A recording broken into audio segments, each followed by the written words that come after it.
Hello, this is BJ from Hearns Hobbies, and I've got a special box opening for you today, and that's this one here.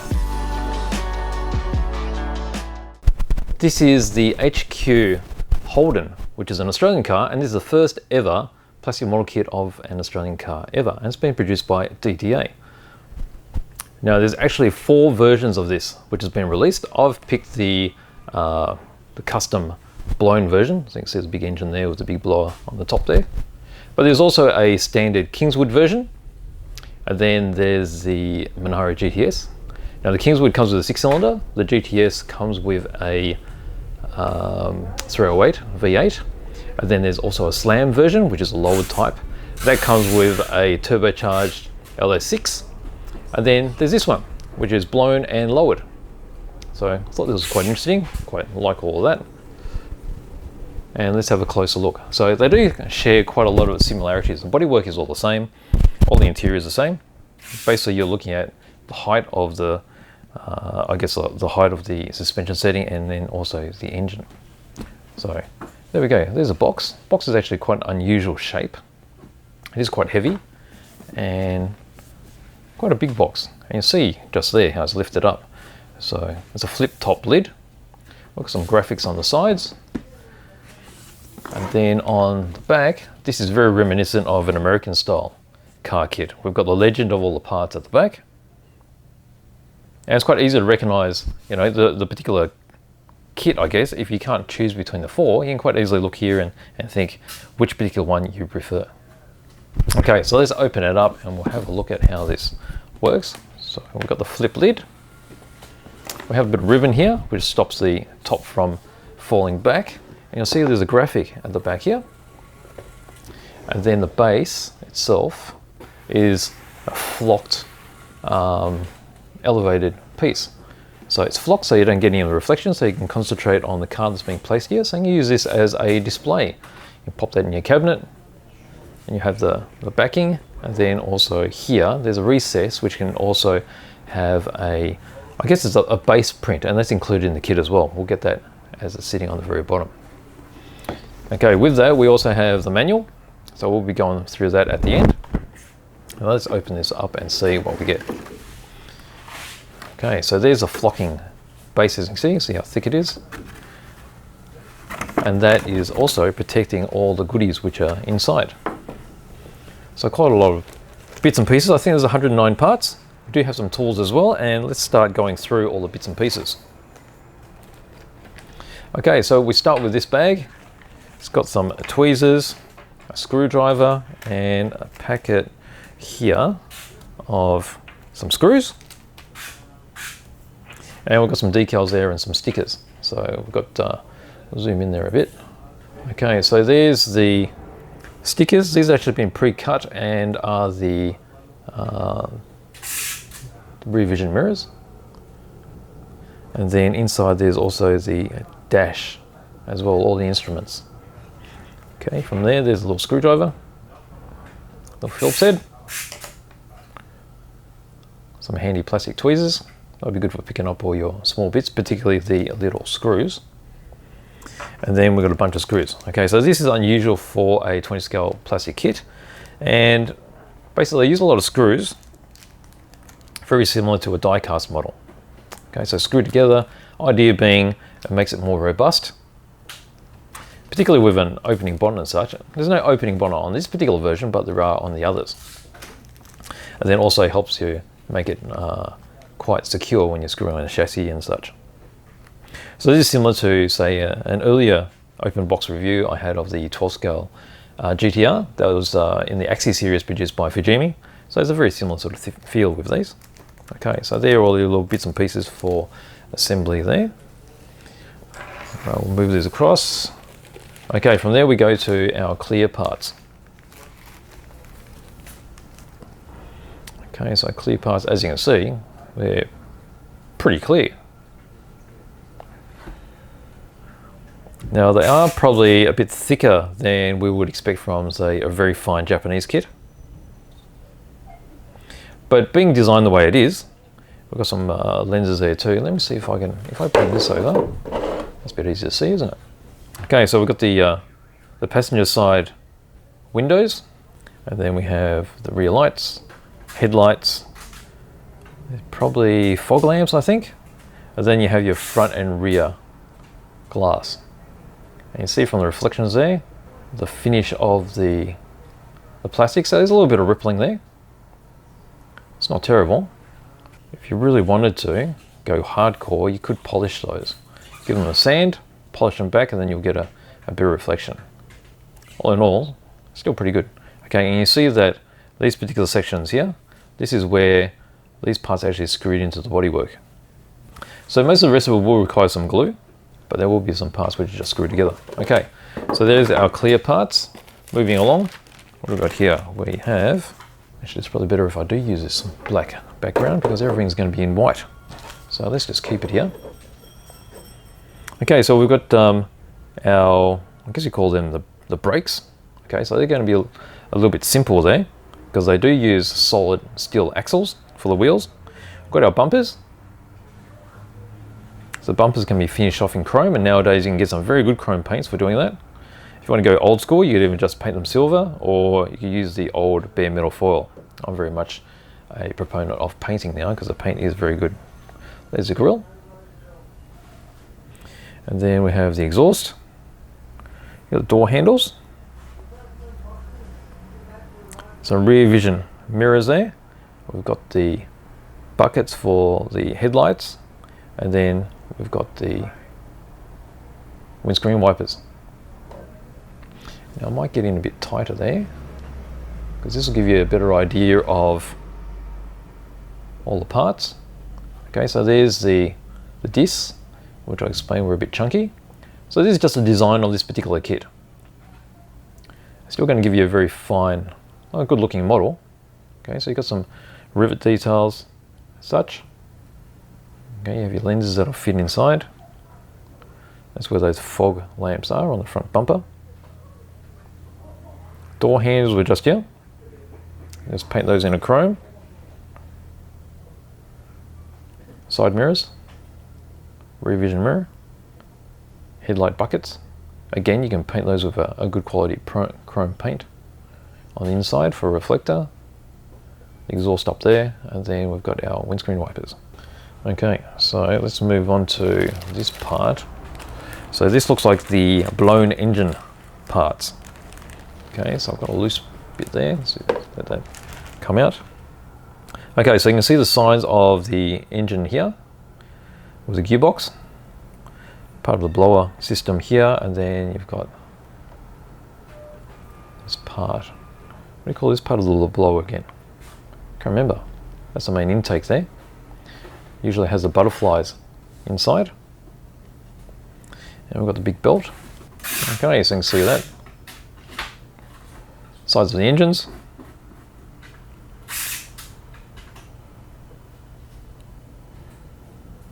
So there is a lot of cabling that is attached to here, so that'll be perhaps, I don't know where it's emanating from. Where have they got the distributor? It would be a spot where all those will go, and then here's the top mounted intake. Alright, so there's the engine itself, so that's the optional blown engine. Put that over here. Alright, what else do we have? We've got a boot, and then we've got the door inserts, or the door cards. And they've got some really nice detail on those.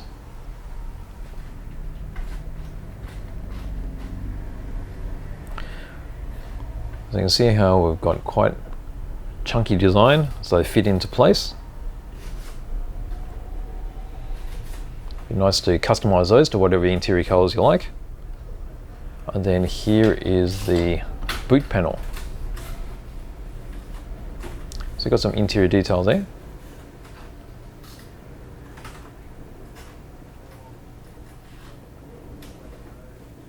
So nice and clean. You'll notice that there's no flash on any of this. And that's I think that's a key access for locking the boot. Okay, now we have floor pan and the interior. Okay, so you can really see all the detail on the bottom here now. Okay, so the interior, see the big slots? So it's very easy to locate the rear seats, then your front seats,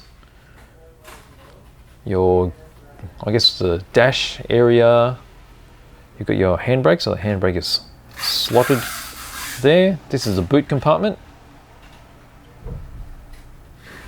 So there's a point where the spare will be screwed into. And then we have the floor pan. You see how there's already a bit of a exhaust detail in there already. You see all the pressing detail. And then here you see the detail of DDA.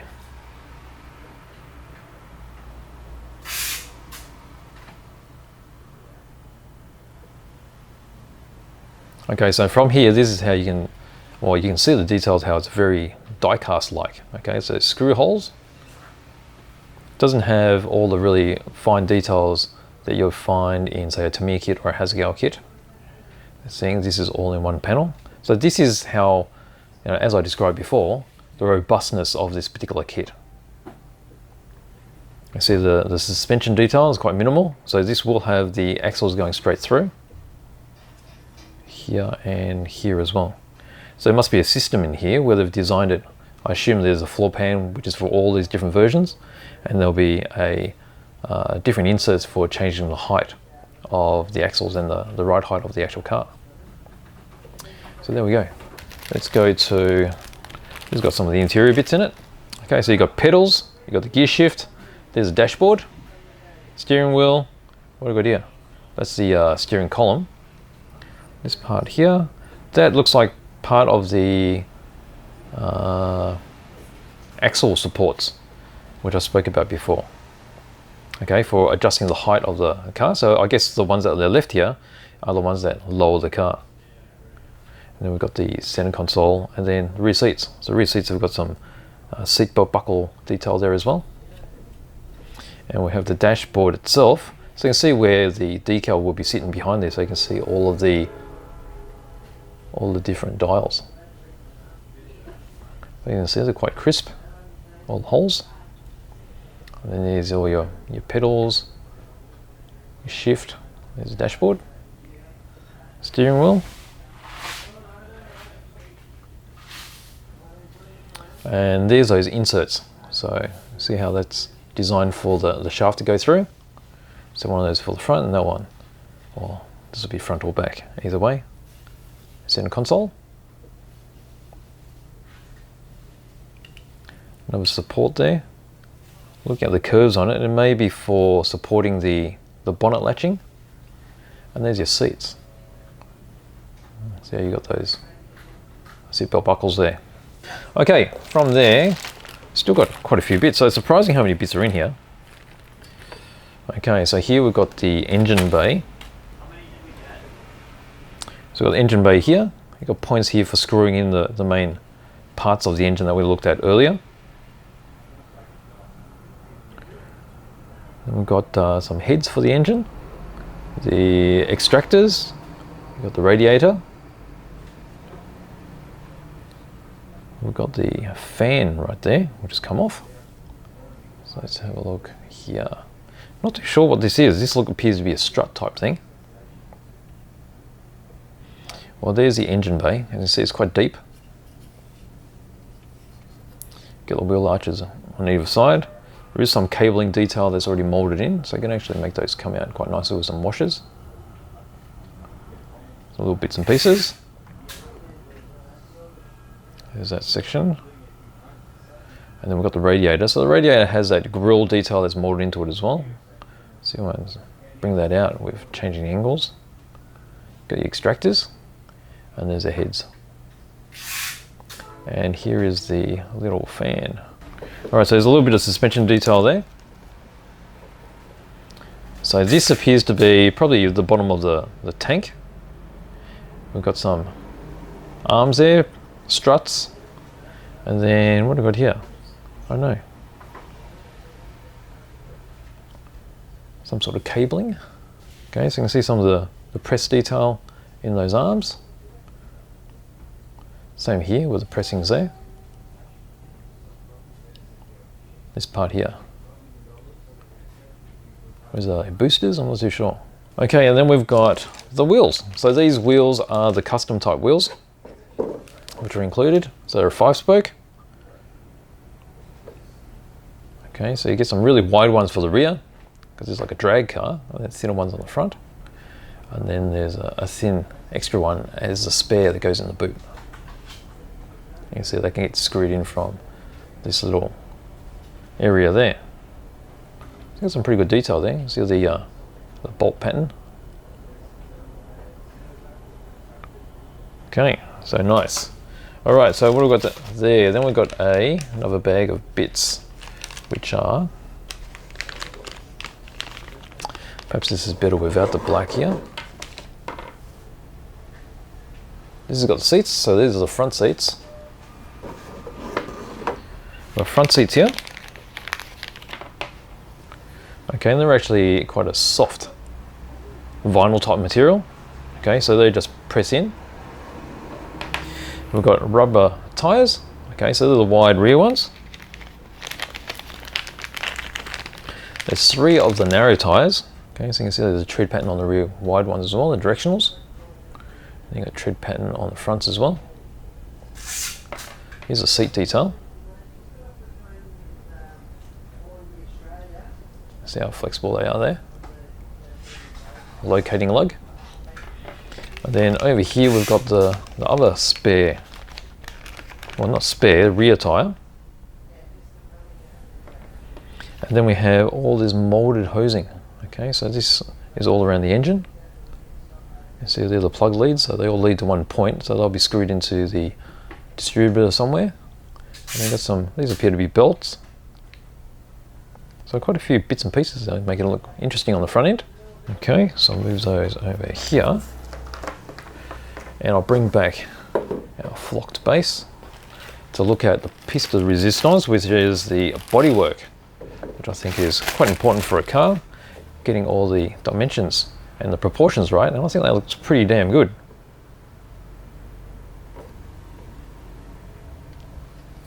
So you noticed before that we saw the clear part, so basically it's just a rear window, so these will be open on the passenger and the driver's side. From the inside you see the locating pins for the glass, and the various screw holes here for screwing it onto the chassis, and then these points here as well for screwing in the interior. The front end, so the grille will just pop in. You've got light buckets that will go inside, and then the bumpers that will go across the front and also the back. You see the boot's open. Now I can't really see how there's any hinging for the boot. I'm not sure if there is any included. We'll check that in the instructions later. I've got a feeling that it's just a lift up panel so you can see inside. I'm pretty sure that the front bonnet though is actually hinged at these 2 points, and it will just lift and lower. Okay, very nice. So that is all the plastic components. Now the part that I did mention earlier was they also include a card with each one of these kits, and it's printed like so. And that just designed to fit within here. So there's a little recess along the edge, and you can use that as a base for the car to sit on, like so. Or if you're not into that, you could always just put the car on the black base. Then that fits back into the box to give the overall display. Actually, what I did miss was it comes with the shafts as well. So they're the axle shafts which fell out of one of the bags before. Okay, so I have one for the front and one for the rear. Okay, so they'll be like this, sitting in the wheel arches. Okay, so there are all the bits. Now let's have a closer look at the manual. Now the manual is quite thick. Okay, so we've got all the artwork here, which shows the blown version. Got some really good CAD images. Okay, there's the Holden symbol. So if you're not familiar with Holdens, then Holden is an Australian car manufacturer. They don't exist anymore per se.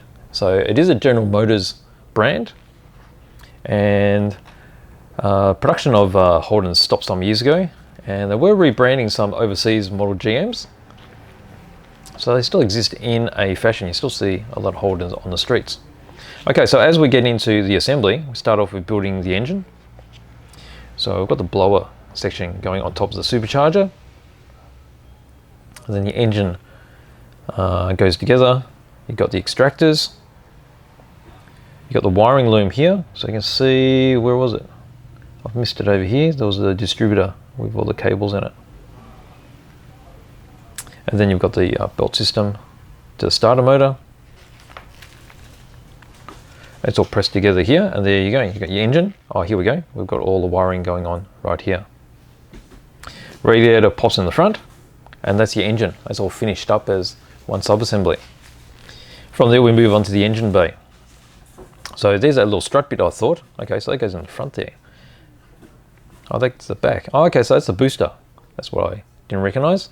So booster at the back. And then we get the engine that's screwed in into the base of the engine bay. And then you've got the sub-assembly of the engine bay with the engine mounted inside. And then we do the interior. So we've got the seats, rear seats, front seats, and then center console. You got your pedals. Your door cards are going in. And that's pretty much the interior sub-assembly done. Here's a boot assembly. So we've got the tyre getting fitted onto the spare wheel, screwed in place, and then that's it there. And then we've got the dashboard. So you see that that's the instrument stickers here. They're put into place, and then the actual dashboard, well, I guess the instrument cluster covers is pressed over that. Okay, so you got your sandwich arrangement with your steering column and steering wheel. And there's your dash completed. And then we start going to the axle assemblies. So these are those little inserts which set the height of the overall car. You've got your brake hub sections here, and then the tires and the wheels are fit together and then pressed into these axles. So you've got your front assembly and then rear assembly. And then we've got the floor pan. So this is pretty much getting all the sub-assemblies put into place now. So you drop in the front wheel assembly, and then we've got the rear wheel assembly. There's a little bit of under engine detail, and also the tank being attached. Got your extra exhaust. And then that's a floor pan. That's all done. And then we start working into the bodywork. Okay, so you can pretty much paint the body any color you like. We've got the front end. You got your light buckets, the lenses, the front bumper, the grille. That's the front end done. Rear end is just the light inserts going inside the bumper. That's done. And then we've got, this is the, I guess this is the support for the bonnet hinges. That's all screwed together. You've got your clear parts going in place. The front, back, and then the rear sections. Dashboard's screwed in. And then we've got the engine bay, that's getting screwed in. Interior is screwed in. Your boot section, that's screwed in. And then we have the final assembly of your floor pan getting screwed into the bodywork with the interior. And then you've got your final parts to complete. So that's pretty much the car's done. You've got your door handles, windscreen wipers, and boom. What have we got here? Oh, the other side's mirrors and door handles too. And that's finished. And then again, in the back of the manual, there's the legend of all the parts and where to find the parts. So you've got all the parts are numbered. Go through there. You've got your decals, your stickers, axles, and there you go. So these are the other three versions which are available. So these are Kingswood. So that's got the 6-cylinder Ranger in it. Regular wheels. You've got the HQ GTS, which is like the sports version of the car. This has got the 8-cylinder and different wheels and different grille. And then there's the custom, what do they call it, slammed. And that's got the turbocharged LS6 in it. And that's it. So there you go. So that is the open boxing of the DDA HQ Holden. So 4 different varieties, check them all out. This particular one was the custom supercharged blown version. So very nice kit, and it's great to see finally an Australian made plastic kit of an Australian car in 24 scale. So there we go. Thank you for watching, and if you're interested in this, please look in the description below. I'll have a link to where you can find them. So thank you for watching.